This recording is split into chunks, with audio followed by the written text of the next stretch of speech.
BSc agriculture वाले बच्चों के लिए एक बहुत ही इंपॉर्टेंट अपडेट, आईसीआर ने अपना रजिस्ट्रेशन प्रोसेस यहां पर शुरू कर दिया है।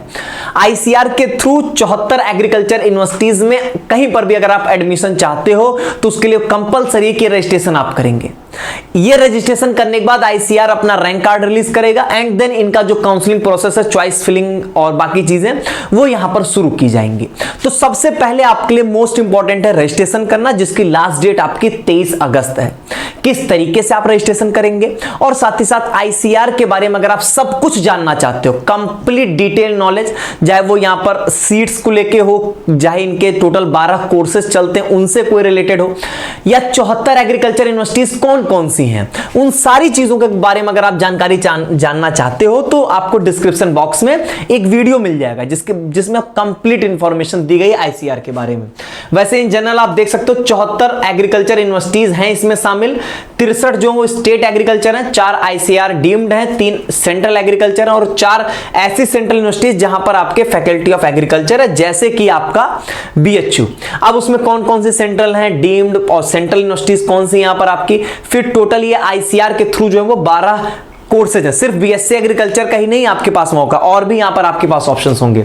सीट्स की क्या यहां पर बातें हैं वो यहां पर देख सकते हो, आपकी जो है वो 20% सीट्स होती है सभी यूनिवर्सिटीज में, 100% सीट्स इन सभी यूनिवर्सिटीज में होती हैं। ठीक है, तो ये सारी बातें, इन सभी चीजों के बारे में अगर आप डिटेल में जानना चाहते हो तो डिस्क्रिप्शन बॉक्स में वीडियो मिल जाएगा, देख लीजिएगा। इस वीडियो में बातचीत करते हैं रजिस्ट्रेशन प्रोसेस कैसे करना है।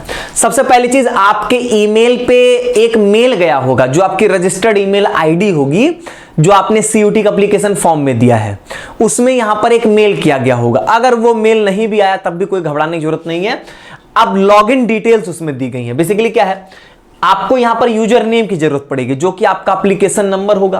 पासवर्ड की बात करें तो क्या इन्होंने बताया पासवर्ड भेजा जा चुका है, लेकिन नहीं भी भेजा गया है तो कोई दिक्कत की बात नहीं है। आप अगर नहीं रिसीव हुआ है तो आप यहां पर जो है अपनी डेट ऑफ बर्थ को यूज कर सकते हैं एज ए पासवर्ड, लेकिन डायरेक्ट डेट ऑफ बर्थ नहीं डाल देना है।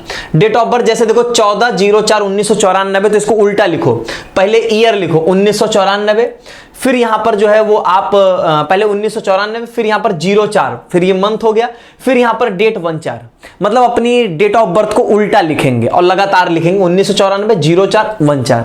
ये यहां पर आपकी जो है वो पासवर्ड बन जाएगा। ये करना क्या है, एप्लीकेंट लॉगिन में आइएगा, यहां पे क्लिक करेंगे और इसके बाद का पूरा एक एक स्टेप मैं आपको समझा देता हूं। सबसे पहले आप यहां पे लॉगिन करने के लिए जाओगे साइन इन पे। साइन इन पे वही आईडी और पासवर्ड आप यहां पे एंटर करोगे, अभी जो मैंने आपको यहां पर बताया, एप्लीकेशन नंबर और पासवर्ड में आप यहां पर जो है वो अपना डेट ऑफ बर्थ को उल्टा करके यहां पे डालेंगे। अब देखो स्टेप बाय स्टेप प्रोसेस क्या होगा वो इन्होंने खुद यहां पर दे दिया, मैं एक बार आपको दिखा देता हूं। तो देखिए, सबसे पहले एप्लीकेंट लॉगिन पे आपने क्लिक किया, देखिए यहाँ पे एरो से बनाया भी गया आराम से। फिर यहाँ पर आपको वही बताएगा कि यहाँ पे आप साइन इन पे क्लिक करिए, आईडी पासवर्ड डालिए, सबमिट करिए, देन आपका ये पोर्टल ओपन होगा इस तरीके से। यहाँ पे register for the seat allocation का ऑप्शन आएगा, उस पर क्लिक कर दीजिएगा एंड देन यहाँ पर जो आपके सामने एडिट का ऑप्शन आएगा, एडिट करने पे जाइएगा। फिर आपके सामने जो एप्लीकेशन डिटेल्स को पहले फिल करिए, फिर फोटो सिग्नेचर अपलोड करिए, एजुकेशनल डिटेल्स को डालिए, क्लास 12 के सब्जेक्ट, और ये बात आपको पता होनी चाहिए कि आप आईसीआर के लिए तभी एलिजिबल हैं जब आपने सीयूटी में उन्हीं सब्जेक्ट्स का पेपर दिया है जो आपके क्लास 12 में थे। जैसे physics, chemistry, maths, biology, agriculture है, टोटल 5 सब्जेक्ट है। इन 5 में से आपने 3 जो है वो सीयूटी में दिए होंगे, नो डाउट, लेकिन जो 3 दिए हैं वही आपके 12th में होने चाहिए। जैसे अगर मान लीजिए आपने एबीसी दिया तो एबीसी ही होनी चाहिए, अगर आपने पीसीएम दिया तो पीसीएम ही होना चाहिए, पीसीबी दिया तो पीसीबी ही होनी चाहिए। कोई भी 3 आप दो, लेकिन वो तीनों आपके क्लास 12 के भी सब्जेक्ट होने चाहिए। ठीक है, तो वही चीजें यहां पर आपको सारे फिल करने होंगे स्टेप बाय स्टेप। सीयूटी का मार्क्स यहां पे डालना होगा, अपने डॉक्यूमेंट की डिटेल्स देनी होंगी और देन यहां पर लास्ट में आप सबमिट करोगे। तो देखो यहां पर सबसे पहले अपने एप्लीकेंट डिटेल्स देनी है, जिसमें आप अपने कुछ बेसिक डिटेल्स दे रहे होगे, प्लस एड्रेस यही सारी चीजें होंगी। जैसे यहाँ पे अपना नाम, father's name, mother's name, category, physically challenged है या नहीं है, डेट ऑफ बर्थ क्या है आपके, जेंडर, नेशनैलिटी, फिर यहां पर जो अपना गार्जियन नेम, यही सब, फिर एप्लीकेशन नंबर, और फिर यहां पर आपकी जो ईमेल आईडी वो आप देंगे। तो ये सारी चीज, ये आपकी एडिट नहीं होगी। ठीक है, जैसे अगर मैं यहां पर बातचीत करूं, कुछ कुछ चीजें आपकी नॉन एडिटेबल रहेंगी यहां पे। ठीक है, जैसे नंबर, ईमेल आईडी, ये सब। देख लीजिएगा उसको एक बार, अपना जब फॉर्म ओपन करिएगा, ठीक है। और फिर यहां पर आपको देखेंगे तो यहां पर परमानेंट और करस्पॉन्डेंट एड्रेस होगा, फोटो सिग्नेचर अपलोड करना होगा। ध्यान दीजिएगा, फोटो सिग्नेचर के साइज में यहां पर बताया होगा कि फोटो की 4.5 सेंटीमीटर गुणे 3.5 सेंटीमीटर है।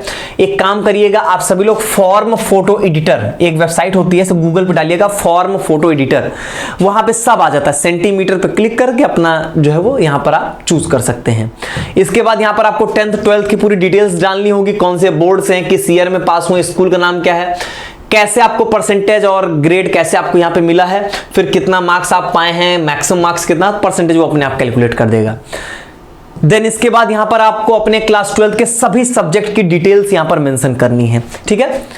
ये बता दीजिएगा कितना मार्क्स पाए कितना नहीं पाए। एंड देन यहां पर आपको अपने सीयूईटी के जो 3 सब्जेक्ट होंगे उनके यहां पर जो है वो आप मार्क्स जो है वो मेंशन कर दीजिएगा, कितने मार्क्स यहां पर आपको मिले हुए हैं। इसके बाद अगले स्टेप में आता है आपके लिए डॉक्यूमेंट्स, जैसे इन्होंने कहा कि एडमिट कार्ड अपलोड करना है आपको, अपना डेट ऑफ बर्थ प्रूफ करने के लिए आप अपने 10th का सर्टिफिकेट देंगे, फिर आप किसी कैटेगरी को क्लेम करते हैं तो सेंट्रल गवर्नमेंट का वो सर्टिफिकेट देना होगा, आपको क्लास 12th का सर्टिफिकेट देना होगा, डोमिसाइल सर्टिफिकेट देना होगा यहां पर, फिर यहां पर ट्रांसफर सर्टिफिकेट है, स्कूल लिविंग सर्टिफिकेट यहां पर आपका रहेगा, ठीक है, कैरेक्टर सर्टिफिकेट होगा। ये सारे डॉक्यूमेंट्स आप यहां पर जो है वो दे रहे होंगे, ठीक है, इनको अपलोड करेंगे। बस ध्यान दे दीजिएगा जब फॉर्म फिल करिएगा, जिन पे रेड मार्क होगा वही कंपलसरी होंगे, जिन पे रेड मार्क नहीं होगा वो यहां पर आपके लिए कंपलसरी नहीं होंगे, ठीक है। बस इसके बाद आप फाइनल प्रीव्यू करके इसको आराम से आप जो है वो सबमिट कर देंगे और आपका फॉर्म जो होगा वो पूरी तरीके से यहाँ पर फिल हो जाएगा। कोई दिक्कत आएगी फॉर्म फिल करते समय तो बताइएगा, उसके लिए अलग से वीडियोस यहाँ पर आपको दे दी जाएंगे। वैसे कोई दिक्कत आती नहीं है, बहुत स्मूथली चीजें यहाँ पर हो जाती हैं। इसके बाद क्या होगा सर, इसके बाद जो है वो आईसीआर रैंक कार्ड रिलीज करता है, वो आप मान के चल लो कि अभी 23 तक तो यही चल रहा है, बहुत जल्दी आया तब भी, मैं अगस्त के लास्ट वीक मतलब वही है 28-30 अगस्त, बहुत जल्दी आया नहीं तो वो सितंबर भी जा सकता है, सितंबर के पहले वीक में भी जा सकती चीजें, ठीक है। तो यही बातें हैं इसमें। और उसके बाद जब आएगा तो उसके बाद चॉइस फिलिंग शुरू होगी, तो उसके हम लोग डिटेल में इंफॉर्मेशन आपको प्रोवाइड करेंगे, ठीक है। जितने भी आपके इंस्टीट्यूट अभी मैंने दिखाया उन सभी के यहाँ पर चॉइसेस को फिल करना होगा कि सबसे पहले आप किस में चारो, दूसरा किस में, तीसरा किस में, इसी तरीके से, ठीक है। तो सभी बीएससी एग्रीकल्चर वाले बच्चे इसमें जरूर से जरूर रजिस्ट्रेशन करवाएंगे। और दूसरी चीज, अगर आप आईसीआर के बारे में जानना चाहते हो तो डिटेल्ड वीडियो जो होगी वो डिस्क्रिप्शन बॉक्स में मिल जाएगी। बहुत बहुत धन्यवाद।